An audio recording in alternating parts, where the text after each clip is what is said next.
Bijouterie Pantsoa manolotra anao ny Logité. Tsara kokoa ny paoziny, matevina sy tsara kokoa ny fonony sy ny taratasiny.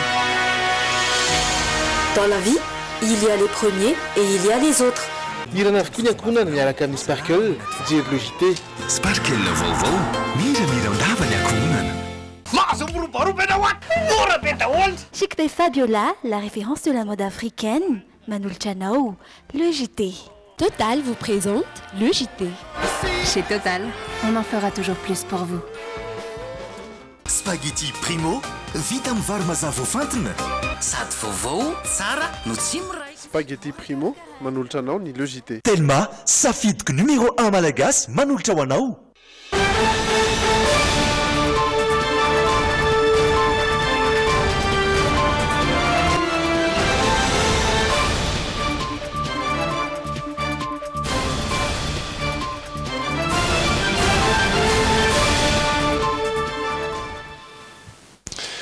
Faly tafahona amintsika rehetra manaraka ny Logité amin'izao takariva izao miarabantsika rehetra fa 12 ny volana Jolay ireto ny lohateny ho an-tapany voalohany.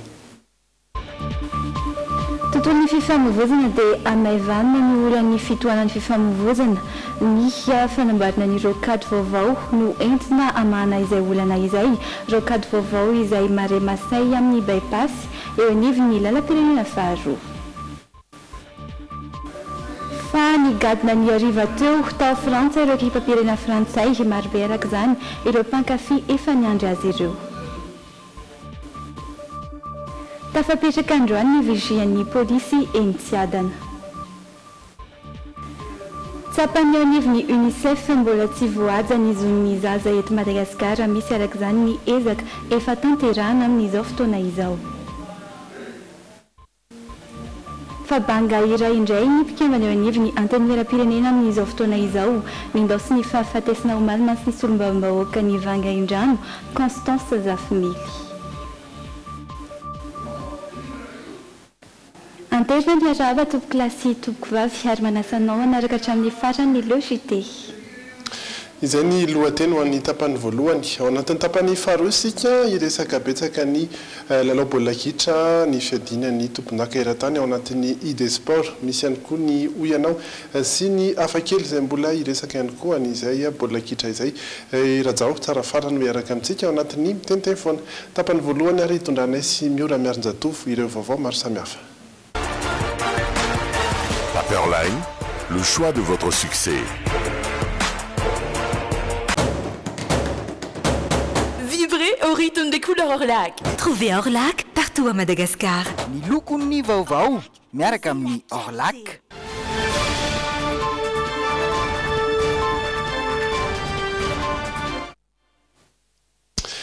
Misy nanomboka androany ny fanamboarana rokady vaovao izay rokady est sy nord-ouest ampifandray ny mare masay amin'ny bypass eo anivon'ny lalam-pirenena faharoa. Izany dia fiara-miasa ny vory Européana sy ny antokondrara frantsay ho an'ny fampandrosoana na ny AFD tamin'ny fitondrana malagasy. Vinavinaina ho vonona amin'ny taona raiky amby 2024 izany fototra-avitrasa lehibe izany araka tatitra hoentin'ny Réry Edouard sy Anja Rakotono Rainity.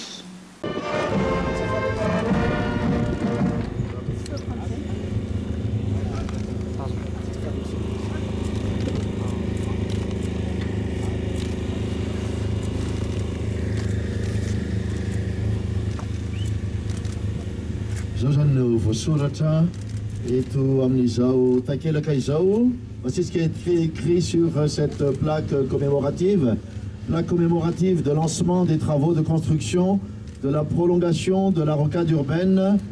Lalana natao indrindra hamahana ny olana eo amin'ny famoizana fa indrindra ihany koa hampitohy ireo seranatsambo telo lehibe misa telo eto Madagasikara ny lalana vaovao. Ny seranatsambo ny Toamasina amin'ny lalam-pirenena faharoa, Mahajanga amin'ny lalam-pirenena fahaefatra ary Toliara amin'ny lalam-pirenena fahafito.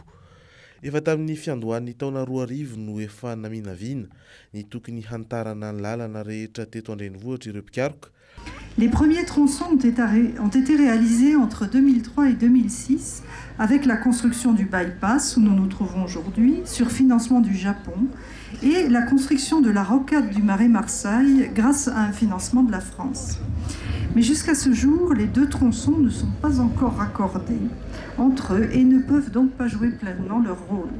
C'est pourquoi le démarrage des travaux de cette nouvelle rocade qui nous réunit aujourd'hui est un événement très important. Mahery folo taona tateoriana nefa voatonontosy indray izao ny fanamahivanana ny famovoizana eto andrenivohitra. Mirefy eo amin'ny valo faingy 500 kilometatra ny lalam-baovao. Ny rocade est mirefy 3,4 kilometatra mampitoy ny lalam-pirenena faharoa sy ny boulevard de Tokyo ilay eny amin'ny Maremasay. Ny rocade nord-est kosa mirefy 3,4 kilometatra mampitoy ny lalam-pirenena fahatelo mihazo an'Anjozorobe amin'ny lalam-pirenena faharoa.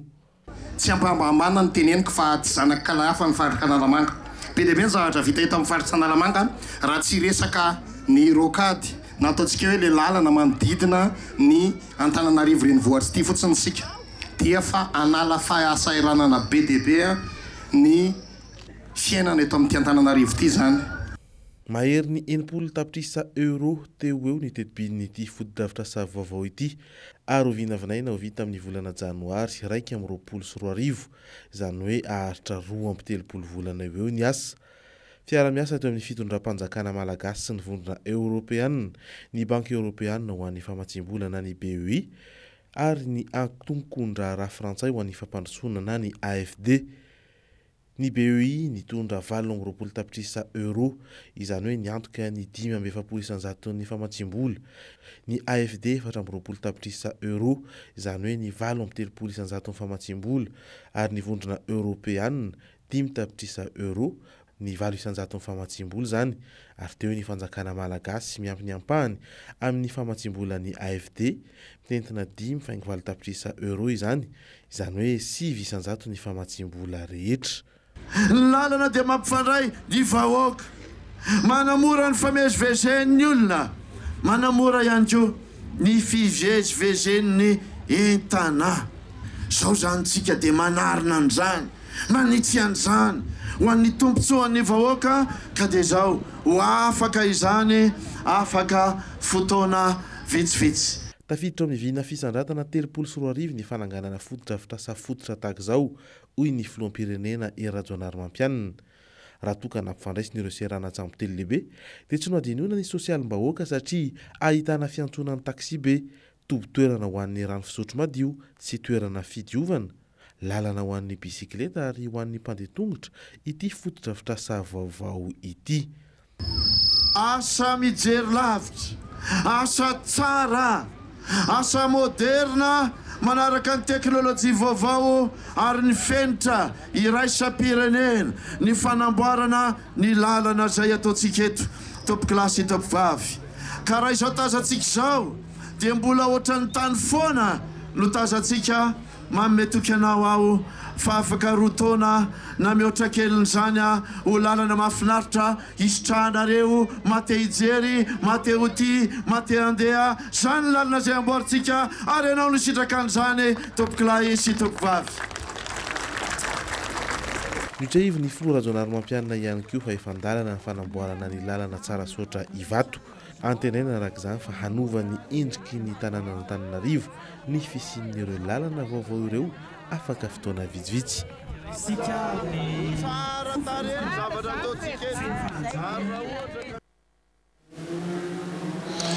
Izay ny mahakasika ny famiresaka lalana hatrany isika dia mitady izay ho sekretera jeneraly ny fafito ny tahiry hikojana ny lalana na ny fer.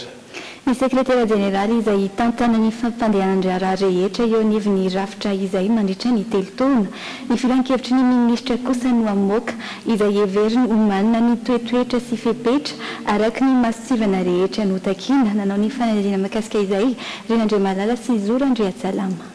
Mitady izay ho sekretera jeneraly ny vaovao ny tahiry hikojana ny lalana na ny fer amin'izao fotoan'izao no ny fatapera ny fotoam-piasan'ny sekretera jeneraly am-perinasa amin'ity taona ity.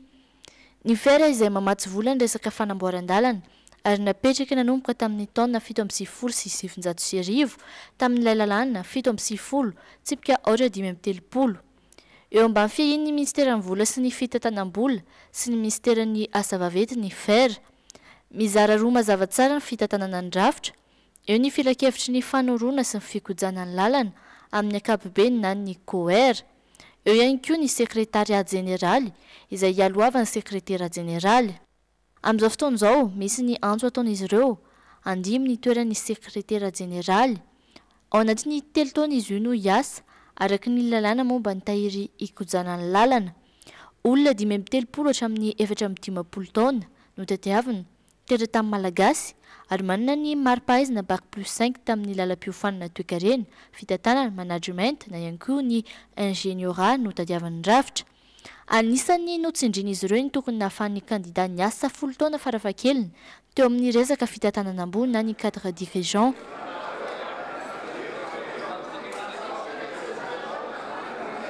Raha nitatitra ny avy ao anivon'ny tahiry ikojanan'ny lalana 9 ireo sekretera général ny fer ny fandimby. Tamin'ny taona 770 sy 700 hatramin'ny taona 2010 dia tompoko lara Jawary Misa Jean Etel no teo amin'ny toerana. Ny tena nitoerana ho sekretera général Vonjomaika avy eo Andriamatoa Razafy Mandimby. Avy eo voatendro eo amin'ny toerana io ny taona 3 hatramin'ny 5 i Razafy Tsalama Josué. Nandray ny toerana tamin'ny taona 4 hatramin'ny taona 10 i Yul Robinson. Sekretera général Vonjomaika i Sarara Parson mialohany na voatendra ny Randimby Benitany.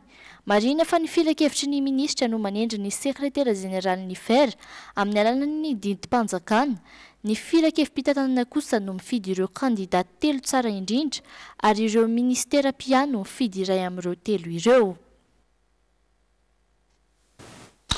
Izay ny makasian'iny fa mbola ao anatiny izay fotodrafitrasa izay ihany koa mifandraika amin'izay marimarina kokoa ny farana omaly ny dian'ny filoham-pirenena Irajonarymampianina tany amin'ny faritra Atsinanana nanamarika ny omaly manokana ny fanotroana ny sorona masina lehibe fandraisana ny kardinaly Désiré Tsaraazana sy fametrahana azy amin'ny toeram-piasany. Ankoatra izay nefa dia feno dia feno ny fandaharam-potoana ny filoha ny tontolo andro ny sabotsy lasa teo fotoana ny ijereny manokana ny sehatry ny sosialy sy ny ara-toe-karena tao Tomasina ary ny farana ihany koa sy ny tafatafa tamin'ireo mpianatry ny université tao Barikademy ny tenany Rindra Tahiry sy Doda Rajarinjato no tany an-toerana mitatra amintsika izay vaovao izay. Nosatariny filoha Irajonarymampianina tamin'ny alalan'ny fijerena sehatry ny fanabeazana andiany tany Toamasina. Sehatra izay omendanja manokana ho an'ireo faritra rehetra no hisy fototry ny fampandrosoana. Vokatry ny fiara-miasa ny fitondram-panjakana tarihana sy ny fanjakana japonay tokoa mantso no nahazo nankiriry efitrano fampianarana vaovao ho an'ny EPP Todovelona Rafael. Ankizy tsy latsaky ny 700 no afaka no fahalalana no ny fahavitany ity sekoly ity indray.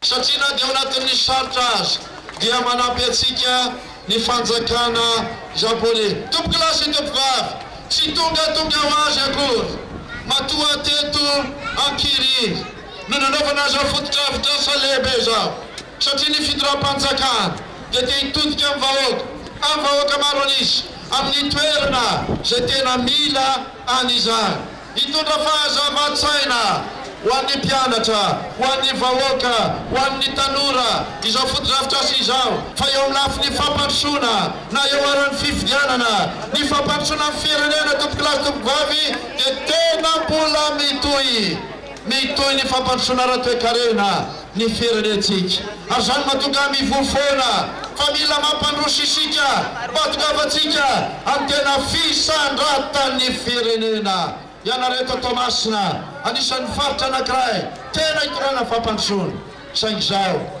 mila fisandratan'ny toe-tsaina isika mbola veriko indray mila fisandratan'ny toe-tsaina isika mila mibajana ny tena fampandrosoana ao anatin'ny fitoniana ary ao anatin'ny fifanomezan-tanana. Karaha ohatra anahy aloha fa tsisy zanako mianatra ato fa tena faly ihany ako satria tsara tare le fianarana faly tegna fa mianatra le zazaka ya karaha tegna zao moa tsy nandalo fianarana dia tena manahirana be dia aleo ny ankizy ny atosika faly ny fo navita l'école ny anaran-jaza Nazy fahasoavagna dia zaza nahita fahasambarana amin'ny lekôly. Faly zay ka, faly dia faly zay satria ny tombony sekoly anarany zanakay nampitomboana manko e. Satria efa nisy teto taloha dia namboarina, navoasina dia nampitomboana faly dia faly zay ka. Mitombo ny zana-bahoaka afaka miditra mianatra. Tena faly mihitsy zao zay satria ty zany école ty efa ela be mihitsy zany ty zany mba tamin'ity président Rajaonanampianina ty zao zay vao nisy nanova ty école ty. Mbola nampanantena fahazavana ho an'ny vahoakan'ny Toamasina ihany koa ny filohan'ny Repoblika ary nanambara fa ametraka andrin-jiro sy jiro misy 400 isa ho an'ny fokotanan-kiriry ary 700 ho an'ny Antanambao fahadimy. Ankoatra ny fitokanana sekoly dia nambaran'ny filoha Rajaonarumampianina ihany koa fa teo anelanelany taona 2024 sy 2027 dia nahatratratra any amin'ny 770 afitrisa ariary ny tamberim-bola ny redevance minière avy amin'ny orinasa Ambadivy ka komina misy 20 eto amin'ny faritra Antsinanana sy Alaotra Mangoro no afaka hisitraka izany amin'izao fotoana. 900 izay vola azo avy amin'ny orinasa Ambadivy izay no hotsinjaraina amin'ireo vondrom-bahoaka hitsinjaram-pahefana anatanterahana fototra-fitrasa mpaka amin'ny vahoaka. Ny 100 kosa makany amin'ny Fonds National de Péréquation. Mila mbanjina ny tena fampandrosoana isika ho ny filoham-pirenena ary mila manamafy ny fomba fijery iombonana hitondra amin'izany. Ireo vola ireo zany dia arakaraky ny azahoana reo mametraka an'ilay fotodrafitrasa araka ny vinavinany aminareo no andefasana ny vola any aminareo. Isika dia mandala ny fitantanana mendrika tsara ary mangarahara. Noho izany ny filoham-pirenena dia niangataka ny ametrahana rafitra izay anara-maso eo anivon'ny commune sy eo anivon'ny faritra anara-maso ny fampiasana ny vola ary anara-maso ihany koa ireo rehetra izay mandamina. Toy ihany koa anefa ny fijerena ny fanamboarana ny trano fanaovana fety dia ny CRJS eto Bazarikely satria efa tamin'ny taona 770 no nasy-panamboarana farany ity fototra-fitrasa ity. Nitsidika fototra-fitrasa maro hafa ihany koa ny filoham-pirenena nandritra ny diany teto Toamasina. Tao anatin'izany ny fijerena ny fizotry ny asa fanamboaran-dalana eo akaiky ny Bazarikely sy ny toeram-piantsoana ny taxi brosy ao Toamasina. Falafombavao hafa kosa mikasika ny famaranana ny kitra 24 tany Rosia dia fanindroany omaly ny nahazo ny kitra eran-tany ny ekipa frantsay raha tsy ahivina dia resin'izy ireo efatra no roho ny ekipa ny Croatie. Ny ariva tamin'ny fitora any an-toerana teo no nigadina tao Frantsa ireo ekipa pirenena frantsay amina tapitrisany ireo mpankafy azy ireo izay efa miatrana eran'ny lalana andalovany ity ekipa ny bata ny amboara ity. Mbola eny andalana miazo ny Champs-Élysées ireo ekipa ireo amin'izao fotoana iresantsika izao fandao rahantsika kosa ny sary mahakasika ny fahatongavan'izy ireo tena miserahana mpiara-manidina. Ça y est, la porte s'ouvre au moment où je vous parle. Ça y est, la porte vient de s'ouvrir. Migadina ny hariva teo tao amin'ny serana mpiara-manidina frantsay ireo ekipanazy ny amboara kitra 24 omaly. Vonizina ny fiara-manidina dia efa orakoraka avy amin'ireo mpankafy no eno avy hatrany. Rehefa nisokatra kosa ny varavaran'ny fiara-manidina dia ny kapiten'ny ekipa frantsay Hugo Lloris no nivoaka voalohany. Tsy lavitra azy kosa i Didier Deschamps mpanazatra ny ekipa. Tsy nijanona mihitsy ny orakoraka teo amin'ireo olona izay tonga notrina ny fahatongavan'ireto ekipa frantsay ireto. Nisy raha teo ny lanonana goavana entina andraisana azy ireo teto amin'ity serana mpiara-manidina ity.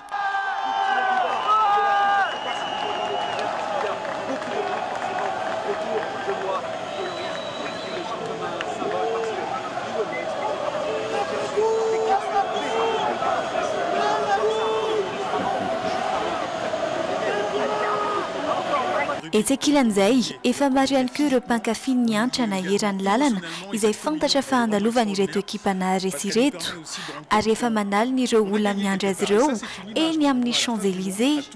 Tsy ahivina fa 20 taona aoriana dia miverina amin'ny Frantsay indray ny amboaran'ny kitra eran-tany. Ny taona 1979 mantsy izy ireo no nahazo ny mondial voalohany. mbola horesantsika ihany moa makasika an'izay baolina kitra izay ao anatin'ny tapany faharoa anatin'ny ID Sport. Mitoy kosa ny vaovao samihafa eto an-toerana aorian'ireo totokambarotra ireto.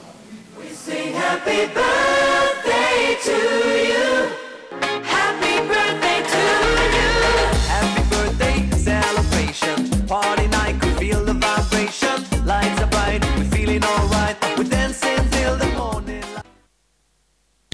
Mitoy ireo vaovao maro samihafa ato anatin'ny tapany voalohany Le JT iresaka ny fifamoivoizana eto an-drenivohitra isika toerana valo eto Antananarivo renivohitra no ahitana ny toeram-piantsonana tantanan'ny Easy Park isan'ny ahitana izany ny etsy Beoririka tsy azo tafo.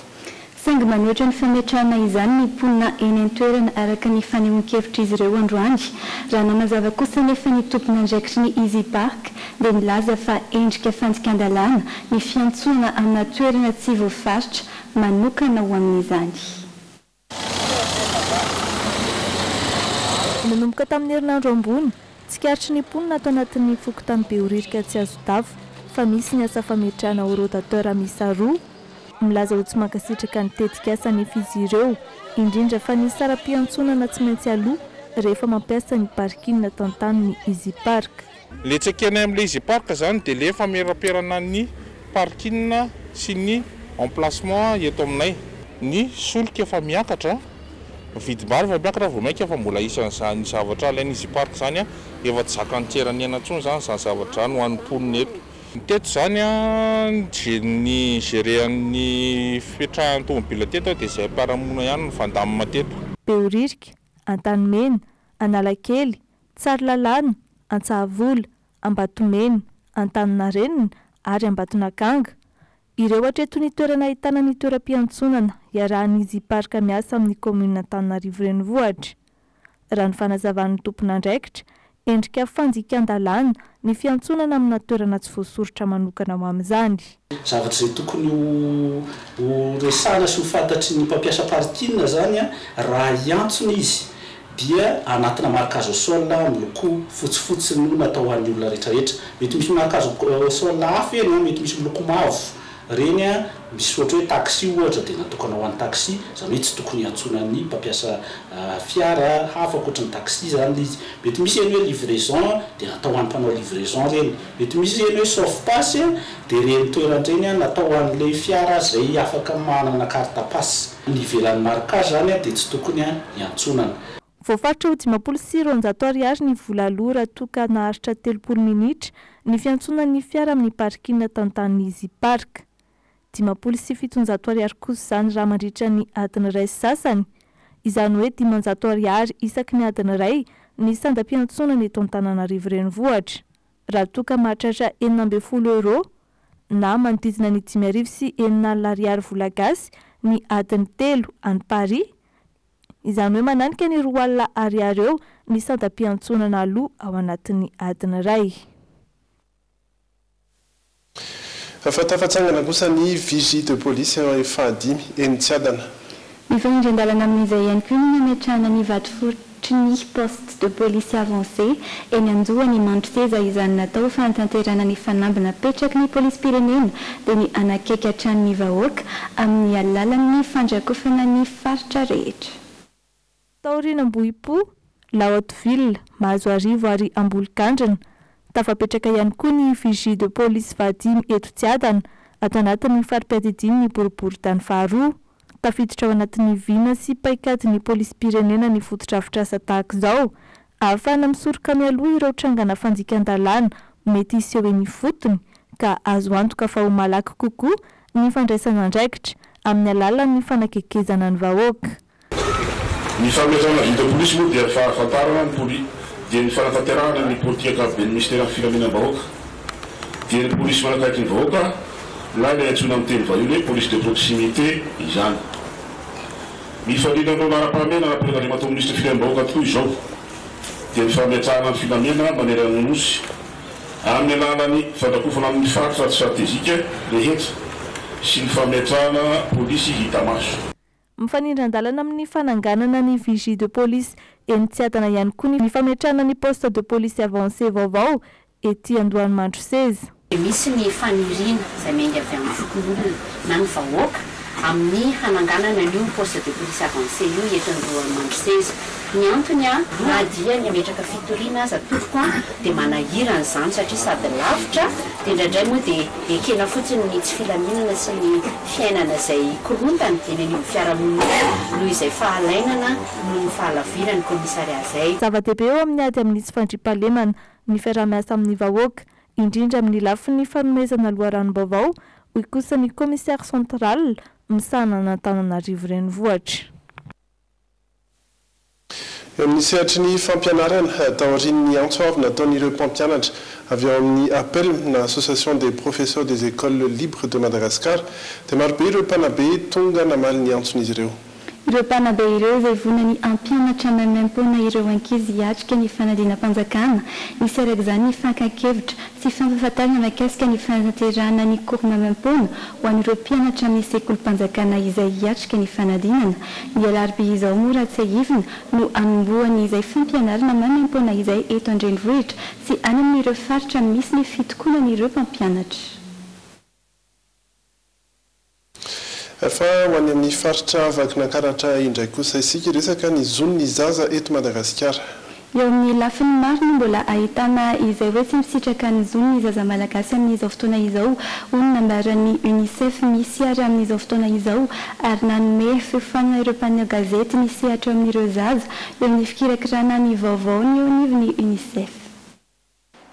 Tamin'ny taona 1970 no nankatony fifanarahana momba ny zon'ny zaza i Madagasikara hatramin'izao anefa dia mbola lavitrezaka ny fananjana izany na dia ireo zo fototra ihany aza. Eo amin'ny zaza 90 no tsy mahavita ny sekoly primaire eto Madagasikara dia eo amin'ny zaza 2 no mbola hiarany tsy fanjarian-tsakafo mitarasika eto Madagasikara. Mbola betsaka ireo zaza hiarany herisetra vao vetivety sy ny étude mahakasika ny herisetra any an-tsekoly sy any an-trano eny anivon'ny fiarahamonina nataon'ny UNICEF dia mbola betsaka ireo taremarika zany milaza fa tsy voahaja ny zon'ny zaza eto Madagasikara. Isan'ny mbola lesoka ho an'ny Madagasikara raha ny nambaran'ny UNICEF ny tsy fametrahan'ny fanjakana malagasy ho laram-pahamehana ny lafiny sosialy mahakasika ireo zaza. Etan'ny UNICEF amin'ny gouvernement malagasy mba hampitombo an'ireo tabola amin'ny resaka secteurs sociaux eto Madagasikara. Ny ezaka zany mila atao avy any fotony mihitsy fa na zany ara tokony hipetraka koa ireo structure rehetra mba hisitrahany zazan'izay satria tsy miankina amin'ny mpamatsy vola ihany le izy, tsy miankina amin'ny fiarahamonina fa eo koa tsy maintsy eo ny volonté politique koa zany. Iray amin'ireo sehatr'asa anankinan'ny UNICEF anjara andraikitra lehibe eo amin'izay fampanajana ny zon'ny zaza izay ny tontolon'ny asa fanaovan-gazety ka nanomezan'izy ireo fampiofanana mpanao gazety misy 20 teto Antsirabe nanomboka ny alatsinainy teo ary nahitra 4 andro.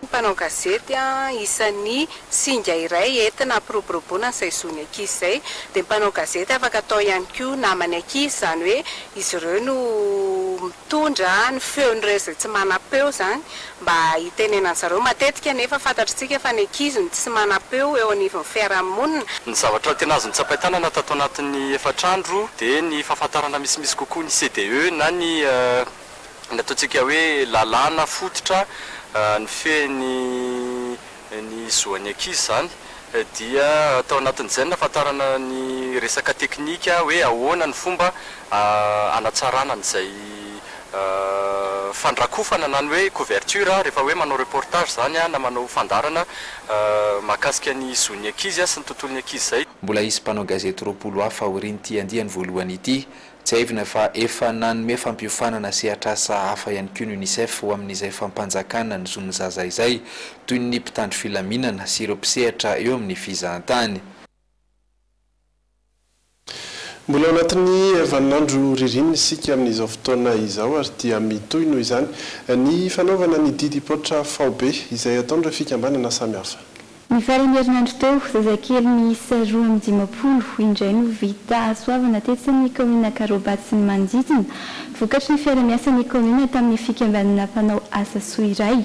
Ity fikambanana ity moa dia niantoka ny fandidiana ireo zazalahy kely ary ny komina kosa no nanolotra ny kilalao sy ny fanamiana mariky ny fahavitan'ny asoavana.